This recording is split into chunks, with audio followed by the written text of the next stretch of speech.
An alarming rise in pediatric hospitalizations here in the mid-state and across the country. Doctors say it's not COVID causing the spike, but rather a respiratory illness. Sarah Wilson is in the newsroom with details. Sarah.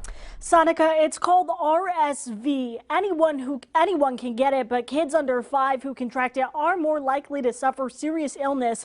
I spoke with one UPMC infectious disease doctor who says there's a large increase in kids being hospitalized, even going to the ICU because of it. UPMC says in some cases they have had to transfer kids with the virus to other hospitals because there weren't enough beds for them. The big question now, what's driving that increase in cases?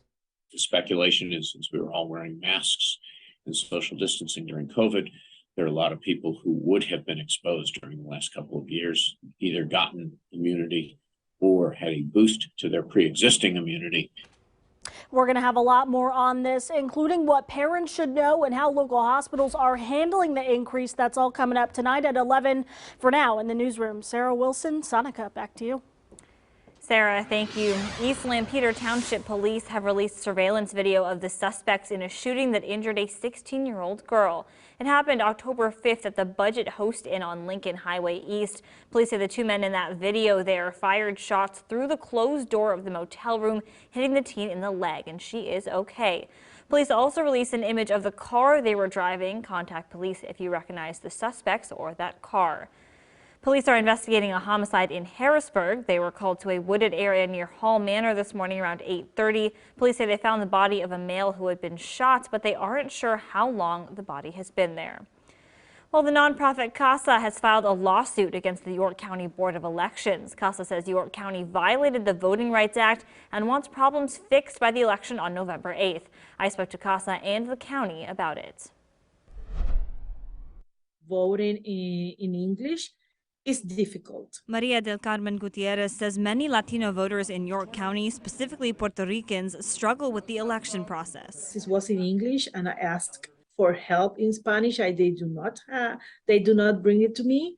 I decided not to continue voting. Gutierrez is part of CASA, a nonprofit whose mission is to uplift Latinos. She says she herself has been told, if you do not know English, you cannot vote. Gutierrez says York County should provide Spanish language services to voters. To ask for ballot in Spanish, if to ask for materials in Spanish, if to ask for assistance in Spanish, that's a right. To fix this, CASA is suing the county for violating Section 4E of the Voting Rights Act. Section 4E reads in part, quote, no person shall be denied the right to vote in any federal, state, or local election because of his inability to read, write, understand, or interpret any matter in the English language. Passed to protect the voting rights of American citizens who were educated in Spanish-speaking schools in Puerto Rico. Julia Chapman works for law firm Deckert LLP, legal counsel on this case. She says while York County provides Spanish services in some precincts, it's not enough. Section 4E of the Voting Rights Act is examined on a county-wide basis. Chapman says there are short-term solutions. Provide Spanish language election information to individuals. The county's response? In a statement, York County Chief Operations Officer Gregory Monsky says, quote, York County has engaged in discussions with CASA and Latino Justice over the last several months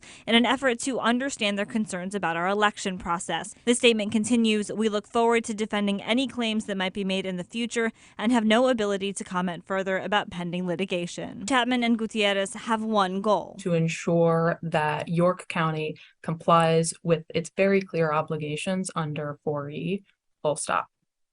The law firm tells me now they wait for the case to be assigned to a judge, and that judge will then schedule the next step. CASA hopes the case moves through the court as quickly as possible. Less than 3 weeks until you cast your votes, and the Dauphin County Elections Office is getting ready. We got a tour of the facility and how it all works. This year there's a new machine that sorts mail-in and absentee ballots, cutting down on the number of hours it would take to do that by hand. It automatically flags for mistakes like missing names, dates, and signatures. County commissioners say voters should have faith in the election system and are offended by accusations of fraud or tampering. Every primary and general election is run in a fair and transparent way, and it's offensive on behalf of our volunteers and my colleagues for folks that claim that there are fraudulent activities on Election Day in Dauphin County. We do not have that here. We do not put up with that here. Not everything is automated. Dauphin County will have nearly 1,200 volunteers at the polls to make sure your vote is counted. President Biden campaigning in 2 Pennsylvania cities today. First, he talked infrastructure in Pittsburgh. Democratic U.S. Senate candidate John Fetterman was with him. They were at a bridge that collapsed earlier this year, and that's now being rebuilt with federal money. Biden says the infrastructure law got a yes vote from some Republicans, and now even Republicans who voted against it seem to be for it. And folks, let's get something straight. We managed to get some Republicans to vote for this, 13 in the House and 19 in the Senate. And I'm truly grateful for them. I mean it sincerely. But a whole lot more voted against it, but are taking credit for it now. Tonight in Philadelphia, Biden will help raise money for Fetterman for the last couple weeks before the election. Beginning tomorrow, several members of former President Donald Trump's administration will be in Lancaster County at an event with Republican gubernatorial candidate Doug Mastriano. The Reawaken America tour will be at Spooky Nook Sports in Manheim for a 2-day event. Those invited to the event include Eric Trump, former Trump National Security Advisor Michael Flynn, and former Trump advisor Roger Stone.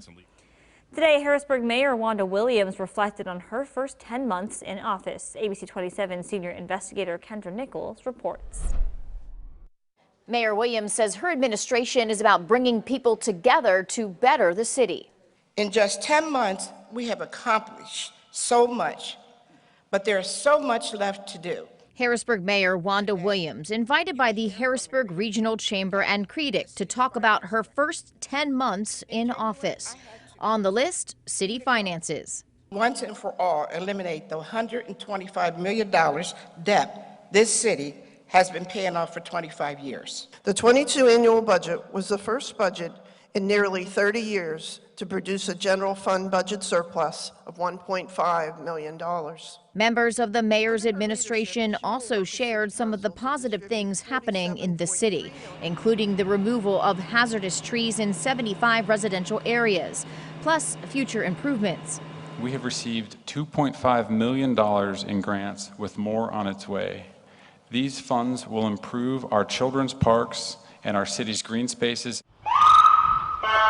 Police Commissioner Thomas Carter says his department has taken more than 200 guns off the streets this year, and he expects to hire more officers. At this present time, I have 136 officers, and by 2023, I expect to be up to full complement of 158 sworn officers. Mayor Williams saying this is just the beginning. And for the next 3 years, and God willing, 4 more after that, the best is yet to come. As part of making herself accessible, residents can schedule appointments with the mayor. According to her staff, she has had 200 appointments so far. Kendra Nichols, ABC 27 News.